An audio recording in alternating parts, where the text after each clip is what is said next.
नमस्कार, देवभूमि समाचार में बहुत स्वागत है आपका। मैं हूं आपके साथ प्रियंका मिश्रा। बुलेटिन की शुरुआत करेंगे। सबसे पहली खबर देहरादून से आ रही है। धामी सरकार की कैबिनेट मीटिंग खत्म, बैठक में 20 से अधिक प्रस्तावों पर लगी मुहर। धामी सरकार की कैबिनेट बैठक खत्म, बैठक में 20 से अधिक प्रस्तावों पर लगी मुहर। विधानसभा सेशन से आएगा सप्लीमेंट्री बजट। विधानसभा सेशन में आएगा सप्लीमेंट्री बजट। करीब 11,000 करोड़ का होगा सप्लीमेंट्री बजट।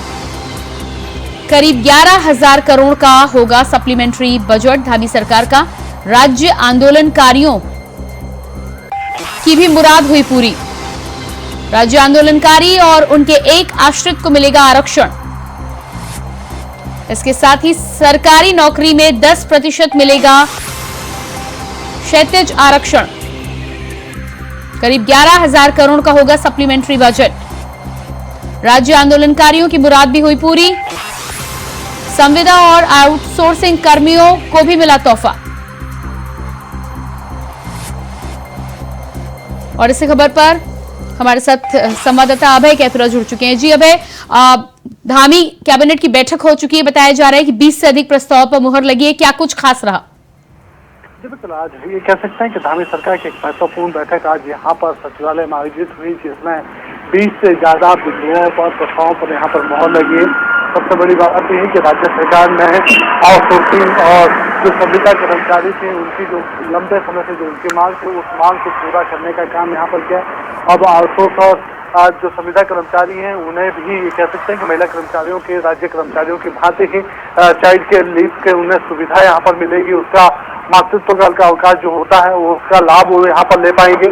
इसके अलावा राज्य आंदोलनकारियों के जो 10% क्षैतिज आरक्षण की जो मांग थी उस मांग को पूरा करने का काम सरकार की तरफ से किया गया और कैबिनेट बैठक में उसे मंजूरी मिल गई है। 10% आरक्षण। अब ये कह सकते हैं कि जो राज्य आंदोलनकारी या उनके जो आश्रित है उनको राज्य सेवाओं में नौकरियों में 10% क्षैतिज आरक्षण यहाँ पर देने का काम सरकार की तरफ से किया जाएगा।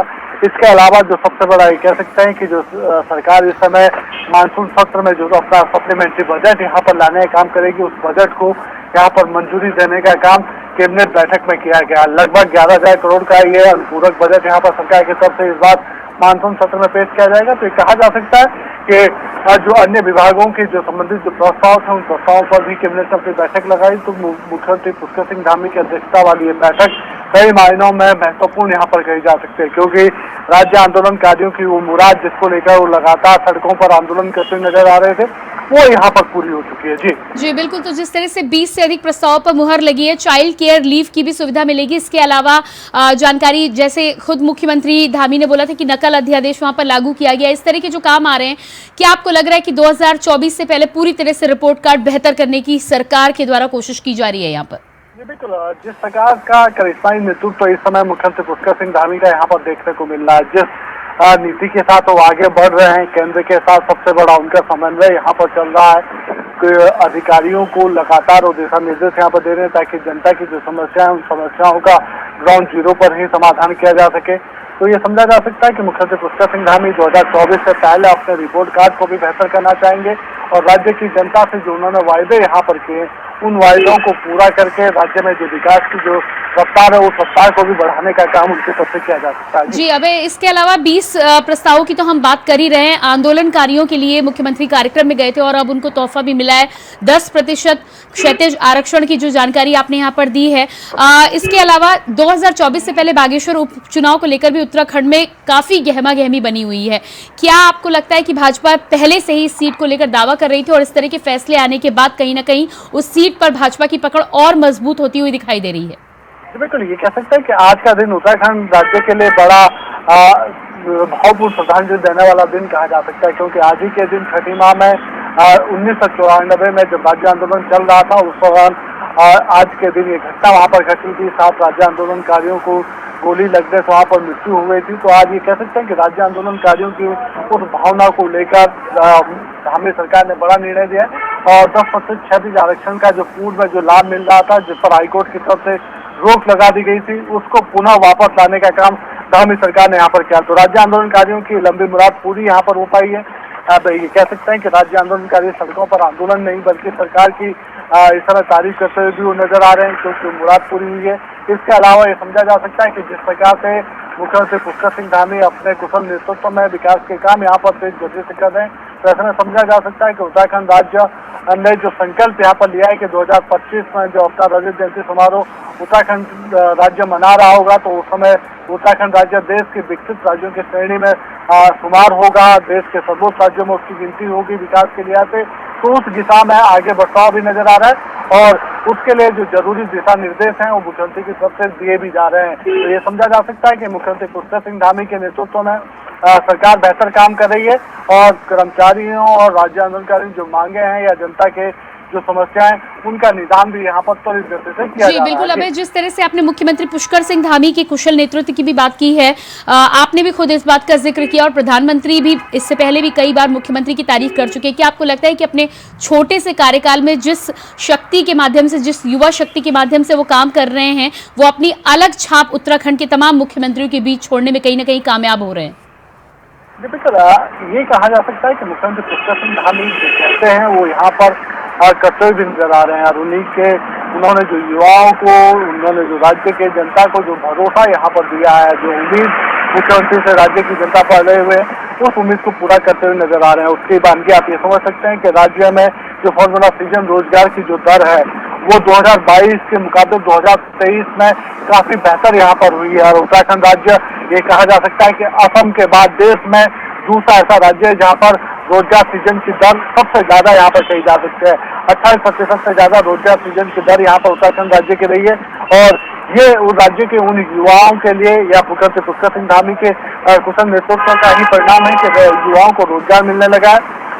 युवा रोजगार के माध्यम से राज्य में जो विकास के जो काम है उन कामों में अपना सहयोग यहाँ पर दे रहे हैं और अधिकारियों के में भी ये समझा जा सकता है कि अधिकारियों में जो पहले पूर्व में जो तालमेल की कमी देखने को मिलती थी, जो समन्वय नहीं रहता था, संवादहीनता रहती थी, वो अब यहाँ पर काफी हद तक दूर हो चली है। तो ऐसे में समझा जा सकता है कि मुख्यमंत्री के रूप में मुख्यमंत्री पुष्कर सिंह धामी का कुशल नेतृत्व बेहतर तरीके से आगे बढ़ रहा है और मंत्रिमंडल के माध्यम से विभिन्न विकास की योजनाओं के माध्यम से उत्तराखंड राज्य को विकास की योजनाओं का लाभ भी दे रहे हैं। जी अब इसके अलावा जिस तरह से 11,000 करोड़ रुपए के बजट के यहाँ पर सप्लीमेंट्री बजट की यहाँ पर बात की जा रही है, तमाम योजनाओं का तो जिक्र आपने किया ही है।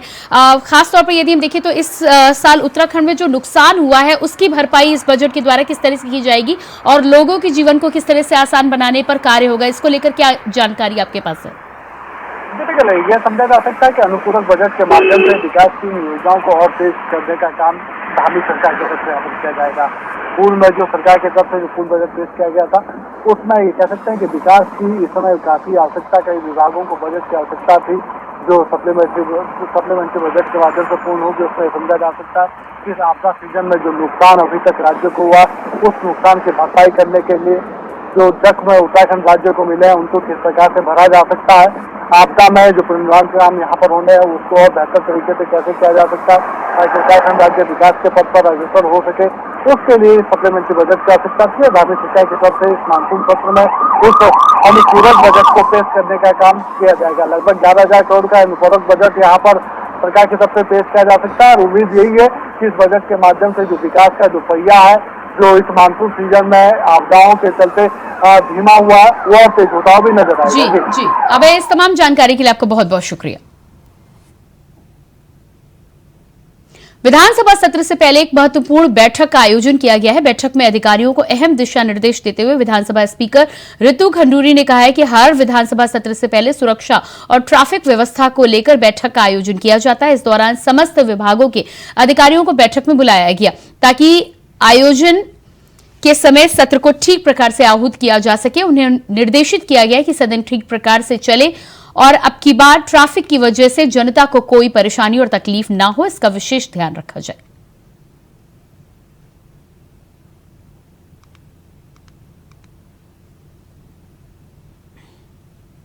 मानसून सत्र शुरू होने जा रहा है और सत्र से पहले जैसे कि परंपरा है एक सुरक्षा बैठक होती है जिसमें सभी अफसरान को बुलाया जाता है और उनसे बातचीत करके किस तरह से हम अपना सत्र सुचारू रूप से चला पाएँ उस पर चर्चा होती है। तो आज चर्चा हुई और उस चर्चा के बाद ये निर्देशित हुआ है कि जो हमारी व्यवस्था ऐसी रहे कि किसी को भी दिक्कत ना हो। सत्र सदन के अंदर इस परिसर के अंदर वही लोग आ सके जिनके पास पास हैं। बिना पास के कोई भी व्यक्ति अंदर नहीं आएगा। इस तरह की छोटी छोटी पानी, बिजली, इन चीज़ों पर हम लोगों ने वार्ता की और निर्देशित किया है कि सुचारू रूप से चलने के लिए जो भी कार्य हमें करने हैं उन्हें हम करें। साथ ही साथ बैरिकेडिंग भी लगती है देहरादून में। उस बैरिकेडिंग की वजह से आम जनता को बहुत ज़्यादा परेशानी ना हो, इसका भी हम लोग स्पेशल ध्यान रखें। ट्रैफिक पुलिस और पुलिस मिलकर इस चीज़ का को सुनिश्चित करें कि लोगों को बहुत ज़्यादा आवाजाही में ज़्यादा दिक्कत। शुक्रवार को प्रदेश कांग्रेस कमेटी के पदाधिकारियों ने सचिवालय स्थित मुख्य निर्वाचन अधिकारी को ज्ञापन सौंपा। कांग्रेस प्रतिनिधि मंडल ने ज्ञापन में बागेश्वर उपचुनाव में संविधान के विरुद्ध कार्य होने का आरोप लगाया है। बागेश्वर विधानसभा उपचुनाव 2023 के मद्देनजर जिले में आदर्श चुनाव आचार संहिता लागू की गई है। चुनाव के आचार संहिता दृष्टिगत सरकारी संपत्तियों पर बैनर, होर्डिंग्स आदि लगाया जाना सरकारी संपत्ति का दुरुपयोग और आदर्श चुनाव संहिता का उल्लंघन माना गया है। बागेश्वर उपचुनाव में सत्ताधारी दल की तरफ से ये सरकार मशीनरी का खुलकर दुरुपयोग करने के साथ ही साथ चुनाव जीतने के लिए धन बल और बाहुबल का प्रयोग किया जा रहा है। बागेश्वर में कांग्रेस के कार्यकर्ताओं एवं लोकतंत्र के चौथे स्तंभ मीडिया विभाग के कर्मियों का उत्पीड़न किया जा रहा है। उन्हें बागेश्वर विधानसभा के अंतर्गत कवरेज करने पर भी प्रतिबंध लगाया जा रहा है।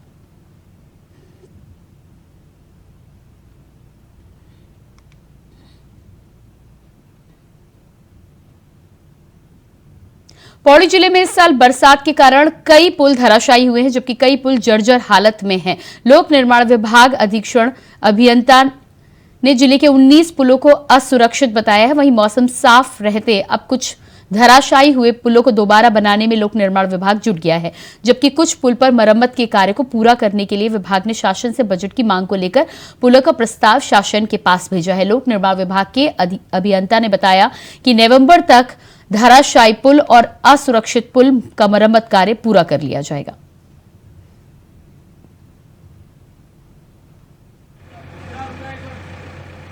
ऑडिट के तहत हमने कुछ असुरक्षित ब्रिज पाई गया था, जिसमें 19 ब्रिज पाई गया था। इसमें से जिसमें कुछ वो ये था, इसमें से एक सुखरूप ब्रिज हमारा सैंक्शन हो चुका है, जिसमें सुरक्षात्मक कार्य कराए जाने हैं।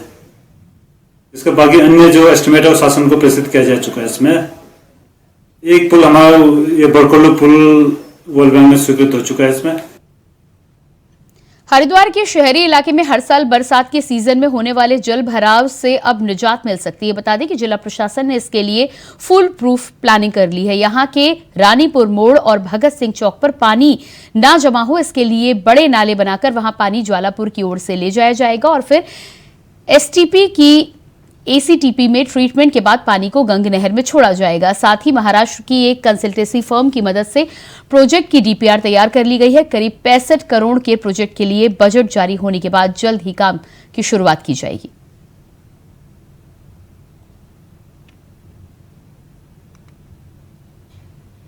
और अब बात करेंगे अगली खबर की। उत्तराखंड के बागेश्वर उपचुनाव को लेकर सीएम धामी ने जनता से अपील करते हुए कहा कि स्वर्गीय चंदन राय दास ने बागेश्वर विधानसभा में विकास के अनेकों कार्य किए हैं। इस विकास यात्रा को निर्बाध आगे बढ़ाने हेतु बागेश्वर की देवतुल्य जनता भारतीय जनता पार्टी की उम्मीदवार श्रीमती पार्वती दास को भारी मतों से विजयी बनाने जा रही है। हमें पूर्ण विश्वास है कि आगामी सालों में भी पूरे प्रदेश के साथ आदरणीय प्रधानमंत्री नरेंद्र मोदी के नेतृत्व में डबल इंजन सरकार के द्वारा संचालित विकास यात्रा का साक्षी बनेगा।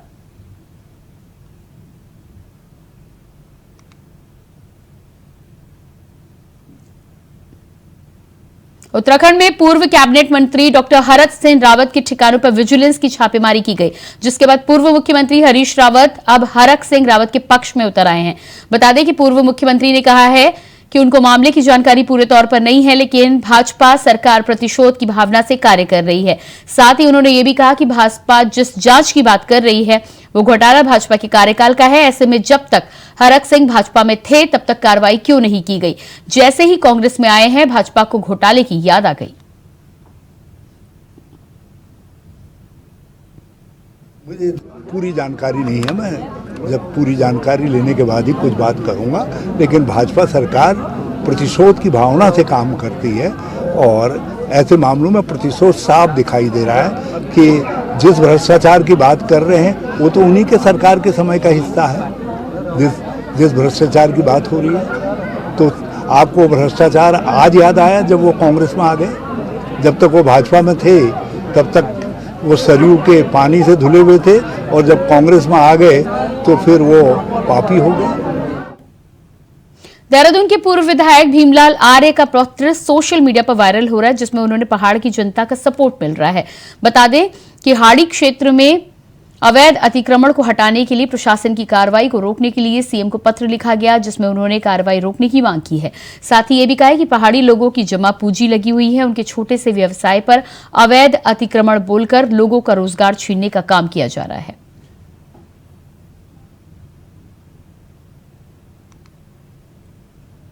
लक्सर के एक प्राइवेट स्कूल की छात्राएं एकत्र होकर अपने अध्यापकों के नेतृत्व में पुलिस कर्मियों को राखी बांधने के लिए लक्सर कोतवाली पहुंची थी, लेकिन इस दौरान कोतवाली गेट पर ही सहायक संभागीय परिवहन अधिकारी के द्वारा उनके स्कूली वाहन का 5,000 रुपए का चालान काट दिया गया।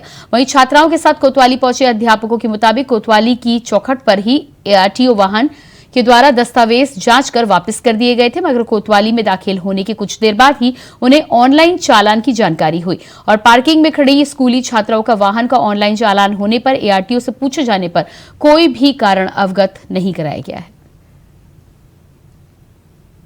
ट्रिपल राइडिंग कर रहे हैं या फिर जो अवैध बालक हैं वो संचालित कर रहे हैं, उनके विरुद्ध बड़ी कार्रवाई की गई। इसके अलावा स्कूल बसों पर विशेष रूप से अभियान संचालित किया गया तथा कई स्कूल बसों के विरुद्ध कार्रवाई की गई है जिनके की पेपर कंप्लीट जो मानक के अनुसार नहीं थे। एक स्कूल बस को थाने में भी निरुद्ध किया गया है। जब हम रक्षाबंधन का त्योहार पुलिस वालों के साथ मनाने के लिए आए थे तो हमें RTO के कोतवाली के बाहर ही RTO की गाड़ी खड़ी हुई थी, तो हमने अपनी गाड़ी पार्किंग में खड़ी की तो उन्होंने ड्राइवर को बुलाया और बोला कि इसके कागज दिखाए। हमारी गाड़ी के कागज पूरे कंप्लीट है, हमने कागज डॉक्यूमेंट्स दिखाए, उन्होंने कहा कि ठीक है आप जाइए। तो हम अंदर त्योहार मनाने के लिए कोतवाली परिसर के अंदर चले गए। हमारी गाड़ी पार्किंग में थी, हम अंदर बैठे हुए ही थे कि हमारे पास ऑनलाइन मैसेज आता है कि ऑनलाइन आपकी गाड़ी का 5,000 का ऑनलाइन चालान हुआ है। मसूरी नगर पालिका में व्याप्त भ्रष्टाचार और अनियमितता को लेकर उत्तराखंड शासन ने कार्रवाई शुरू कर दी है, जिसको लेकर उत्तराखंड शासन के शहरी विकास विभाग की तरफ से नगर पालिका अध्यक्ष अनुज गुप्ता और अधिशासी अधिकारी राजेश नैथानी को कारण बताओ नोटिस जारी किया गया है। निदेशक शहरी विकास निदेशालय की तरफ से नगर पालिका परिषद मसूरी में अलग अलग कार्यों की निविदाओं में अनियमितताओं को लेकर 4 सदस्यीय जांच कमेटी का गठन किया गया है। जांच में मिली अनियमितताओं को लेकर ये कार्रवाई की गई है और 15 दिन में जवाब मांगा गया है।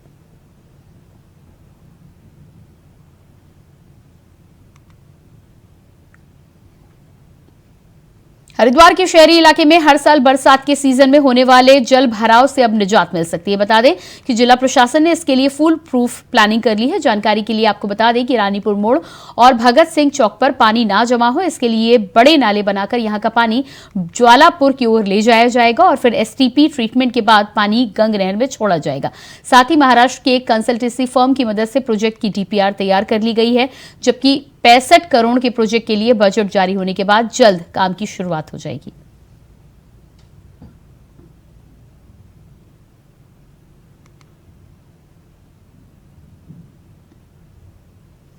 वामपंथी मोर्चा उत्तराखंड की तरफ से गुरुवार को कर्णप्रयाग में प्रेस कॉन्फ्रेंस की गई, जिसमें CPM राज्य सचिव राजेंद्र सिंह नेगी और भाकपा के राज्य सचिव इंद्रेश मैखुरी की तरफ से प्रेस कॉन्फ्रेंस करते हुए कहा गया कि राज्य में ऑल वेदर रोड निर्माण कार्य, रेलवे निर्माण, अलग अलग प्रकार की परियोजनाओं के अनियोजित तरीके से कार्य करने से प्रदेश आपदा का शिकार हो रहा है।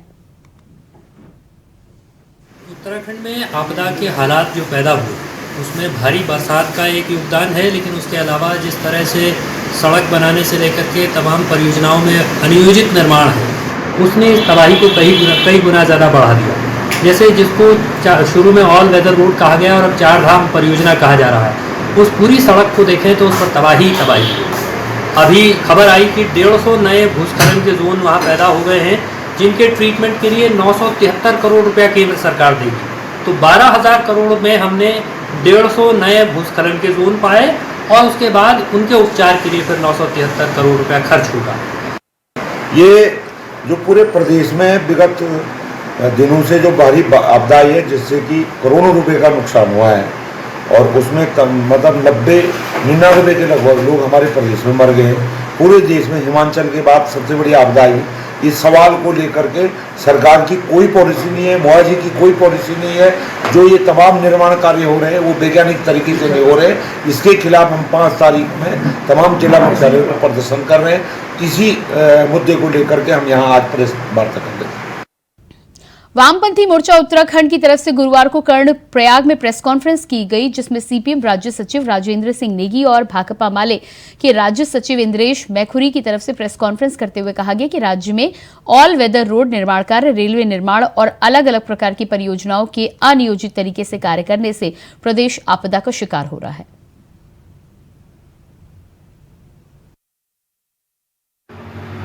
आज सुबह एक सूचना प्राप्त हुई थी कि एक युवक का शव डिग्री कॉलेज की पीछे वाली दीवार है, तो उसके साइड से जो रास्ता जाता है वहाँ पे पड़ा हुआ है। सूचना पर मौके पर पुलिस पहुँची है, पंचायतनामे की कार्रवाई की गई है। इसमें पता चल गया है कि वो बम्बा घेर निवासी मोहम्मद शरीफ अब्दुल रशीद है। और इसी के साथ देवभूमि समाचार में इतना ही। खबरों के लिए बने रहिए इंडिया वॉइस के साथ। नमस्कार।